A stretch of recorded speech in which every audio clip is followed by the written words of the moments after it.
Misteri yang menyelimuti kematian diplomat muda Kementerian Luar Negeri almarhum Arya Daru Pangayunan memasuki babak baru yang mengejutkan. Pihak kuasa hukum keluarga mengungkap temuan signifikan bahwa ADP pernah melakukan check-in bersama seorang wanita berinisial V. Temuan ini mendorong tim kuasa hukum untuk mendesak Direktorat Reserse Kriminal Umum Polda Metro Jaya agar segera meningkatkan status penanganan kasus dari penyelidikan ke tahap penyidikan. Kuasa hukum keluarga Arya Daru, Nikolai Aprilindo, menegaskan bahwa eskalasi status kasus menjadi krusial untuk mengungkap kebenaran di balik kematian janggal ADP. Privasi yang disampaikan kemarin oleh pihak penyelidik kepada kami tentang adanya masalah check-in sebanyak 24 kali itu antara almarhum dengan Farah, itu adalah hasil fakta penyelidikan dari penyelidik, tetapi tidak didukung dengan bukti-bukti yang kuat, bukti-bukti yang valid tentang apakah betul mereka check-in untuk melakukan tindakan asusila atau untuk kepentingan apa dan kepentingan siapa. Itu tidak pernah dan tidak dapat dibuktikan oleh pihak penyelidik. Sebelum kasus resmi naik ke tingkat penyidikan, Nikolai meminta adanya mekanisme gelar perkara terlebih dahulu. Menurutnya langkah ini penting untuk memastikan semua aspek dan bukti ditelaah secara transparan dan komprehensif. Nikolai mengungkapkan berdasarkan informasi yang diterimanya dari Polda Metro Jaya hingga saat ini gelar perkara terkait kasus kematian ADP belum pernah dilaksanakan. Fokus utama dari desakan pihak keluarga adalah pendalaman informasi mengenai sosok wanita berinisial V.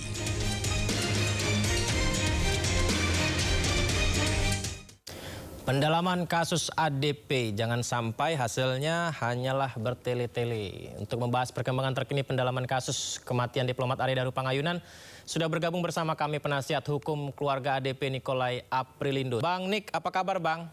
Alhamdulillah, puji Tuhan, baik. Alhamdulillah, kabar baik. Kalau kabar pendalaman tentang kasus ADP ini masih so far baik-baik aja atau masih jauh nih Bang? Ya, so far baik, tapi masih perlu perjuangan yang lebih kuat lagi. Ini kan yang lagi rame, akhirnya naik lagi di netizen itu adalah soal check-in hotel.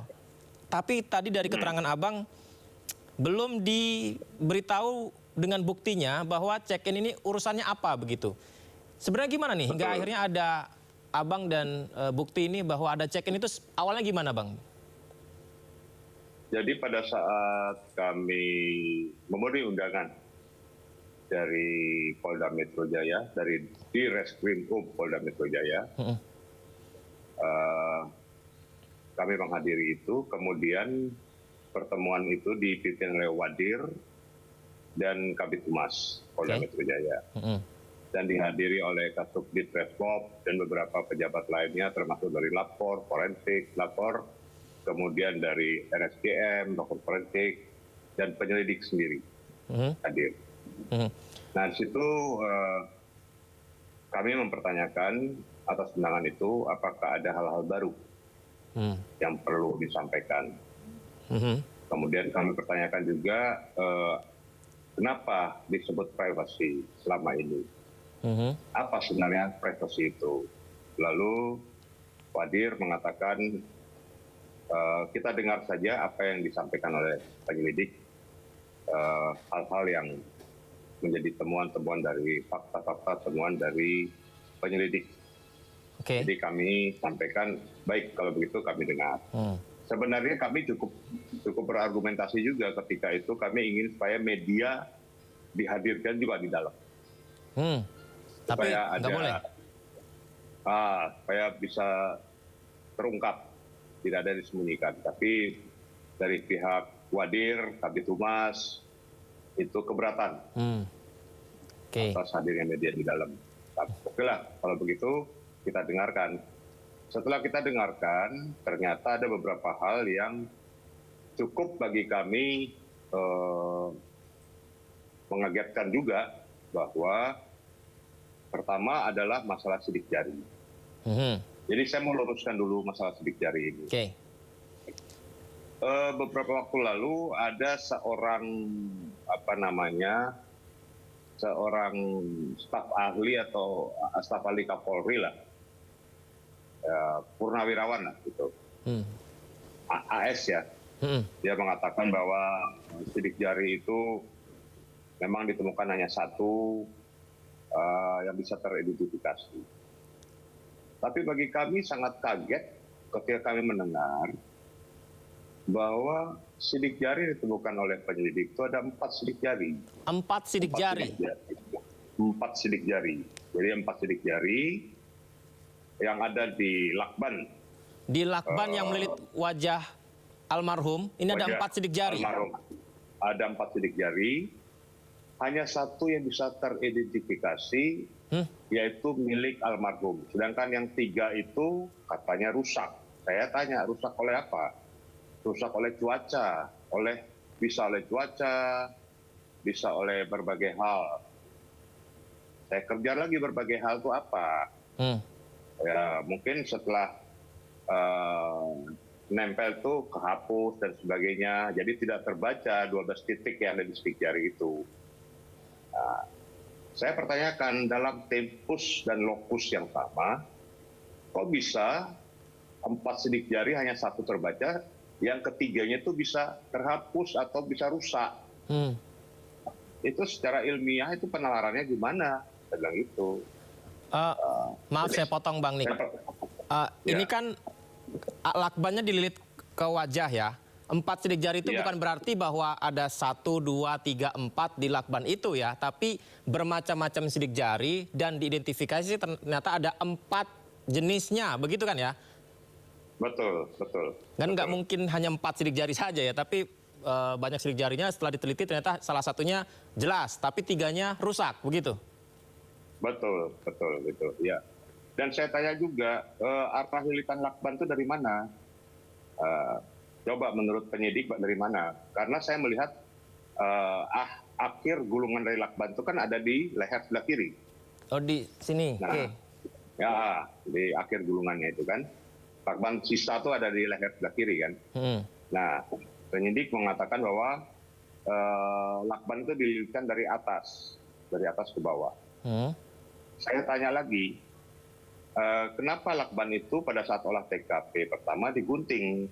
Kan seharusnya tidak usah digunting supaya kita bisa melihat ada partikel-partikel dari pernapasan, apakah lakban itu terlilit atau dililitkan ketika almarhum masih hidup, atau setengah hidup dan setengah mati, atau sudah mati. Saya sampaikan begitu. Nah, itu mereka tidak bisa menjawab, tidak mau menjawab, tidak menjawab hal itu. Dan saya tanya juga, pada saat lakban dililitkan ke wajah almarhum, apakah posisi almarhum dalam keadaan berdiri, duduk, atau tidur? Karena kalau dalam keadaan tidur, kenapa bantal, spray, tempat tidur rapi, dan diselimuti? Itu juga mereka tidak menjawab. Nah, jadi saya melihat bahwa dari lakban saja itu satu poin sudah merupakan satu kejanggalan. Itu ya. Yang kedua, masalah sidik jari itu juga merupakan satu kejanggalan. Ya. Dalam tempus dan lokus yang sama, ada 4 sidik jari, tapi hanya satu yang bisa diidentifikasi. Aneh bin ajaib. Baik. Ya. Kemudian, ya silakan dilanjutkan Bang. Kemudian saya tanya, bagaimana dengan sepeda yang ada? Ada sidik jarinya nggak?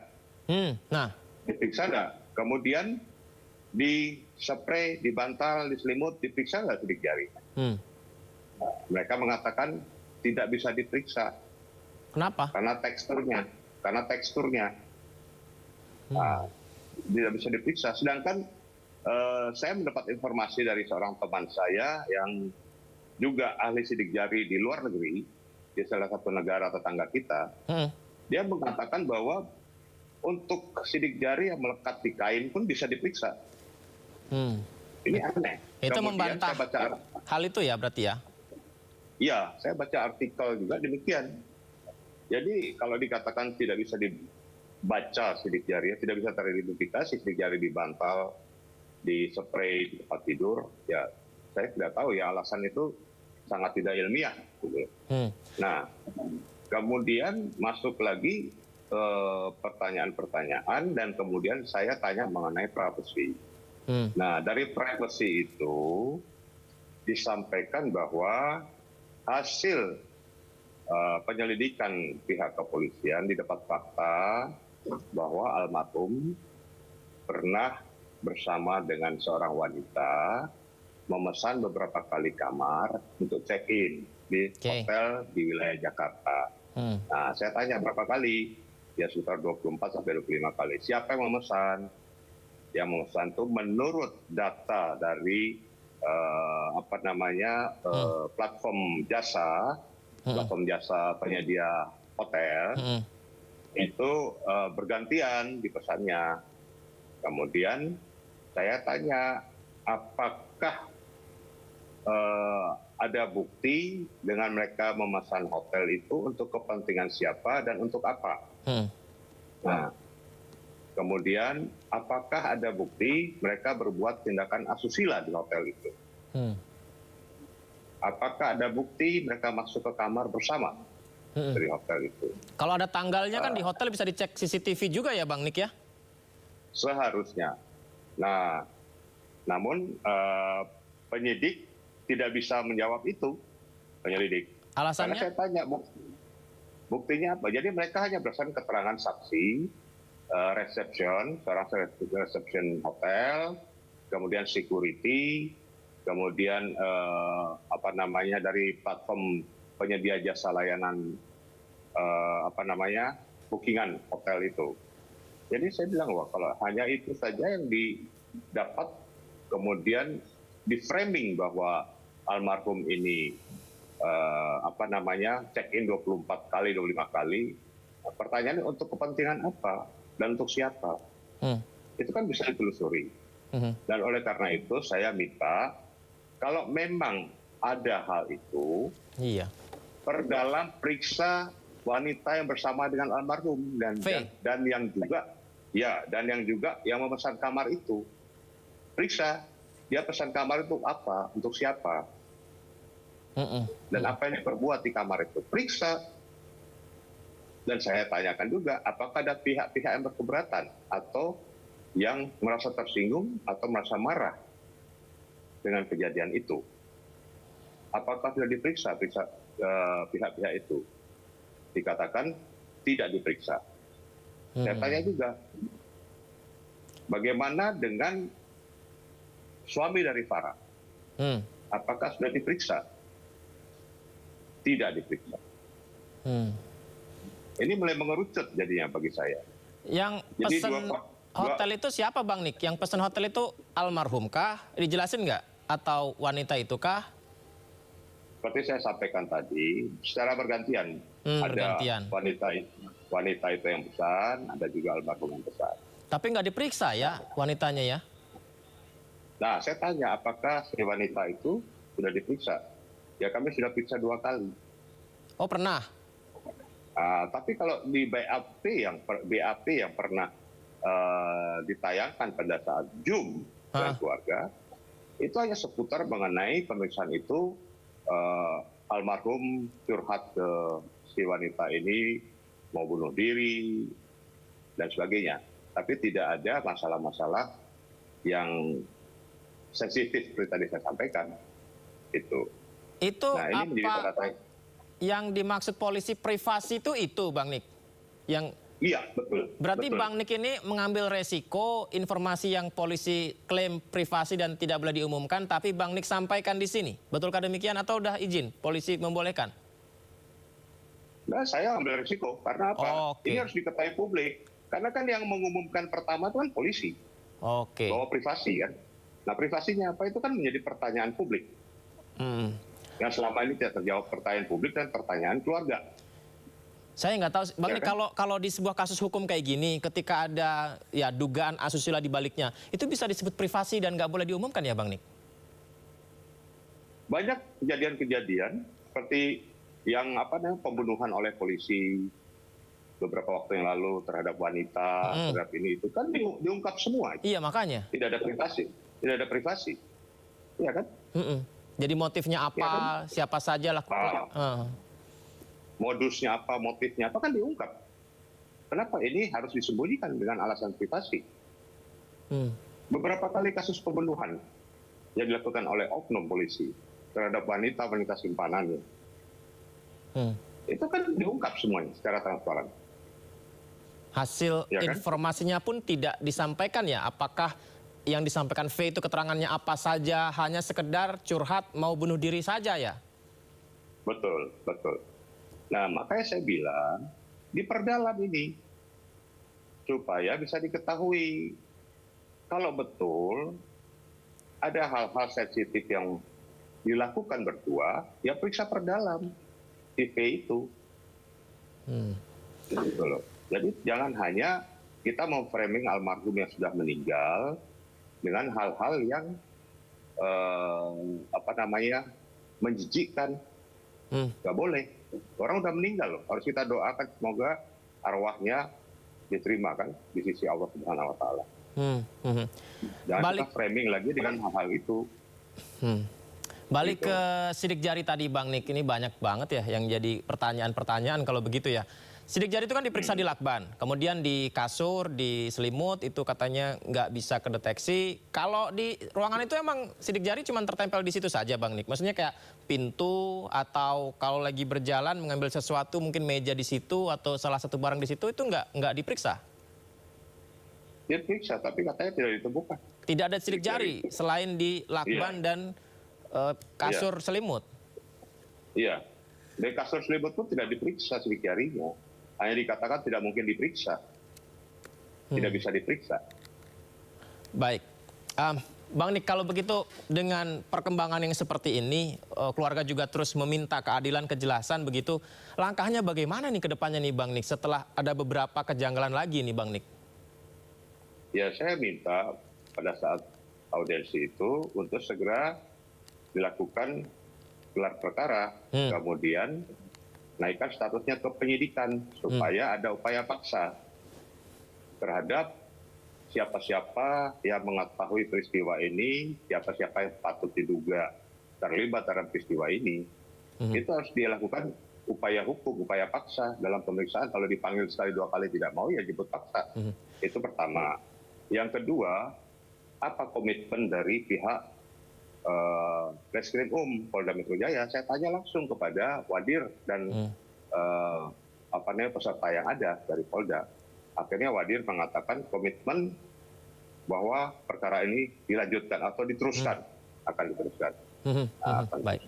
Jadi saya sampaikan bahwa dengan adanya fakta-fakta yang baru kami lihat sekarang, yaitu memang harus dilanjutkan. Karena waktu tanggal 29 Juli yang lalu, itu kan konversi yang dilakukan hanya berdasarkan kesimpulan ahli, bukan berdasarkan gelar perkara. Kalau gelar perkara kan harus melibatkan semua unsur. Gitu. Makanya saya minta dilakukan gelar perkara, kemudian naikkan ke penyidikan, baru kita kemudian di situ kita mulai merangkai lagi kembali pasal-pasal yang mungkin tercecer selama ini. Nah, semua orang yang terlibat dalam peristiwa itu ya patut dipanggil untuk diperiksa, diperdalam pemeriksaannya, termasuk penjaga kos Siswanto, masalah CCTV. Karena CCTV kan baru mengarah ke kamar almarhum pagi hari jam 8. Dari malam sampai pagi itu tidak mengarah ke kamar almarhum. Yang sebelumnya katanya keluarga yang minta, ternyata keluarga membantah tidak minta sama sekali geser CCTV ya? Fakta yang kami dapatkan juga dari penjelasan penyelidik bahwa memang betul bukan keluarga yang minta, tapi atas permintaan dari pemilik kos. Pemilik kosnya. Bang Nik, sebelum kita tutup dialog kita nih, kalau bicara bukti tidak diungkap karena privasi, ini kan ada yang tersinggung atau tidak bersedia atau merasa tanda kutip, mohon maaf ya, malu begitu, hingga ada statement privasi begitu ya. Artinya pihak keluarga dari almarhum ADP ini mempersilahkan untuk membuka semuanya, tidak perlu ada embel-embel privasi. Begitukah Bang Nik? Betul, betul. Karena keluarga sudah bicara dengan kami. Dari awal keluarga itu sudah bilang privasinya apa, buka. Oke. Orang udah meninggal, ya kan? Jadi mereka juga ingin tahu privasinya apa, buka supaya mereka juga bisa mengoreksi gitu loh. Baik, kami garis bawahi itu. Pihak keluarga almarhum ADP ingin buka semua buktinya tanpa ada alasan privasi. Begitu ya Bang Nik ya? Betul. Bang Nik, terima kasih banyak ya Bang Nik. Kami tunggu perkembangannya lagi seperti apa. Semoga ini semakin dekat terhadap kejelasan kasus ini. Terima kasih Bang Nik. Assalamualaikum, selamat malam. Waalaikumsalam warahmatullahi wabarakatuh.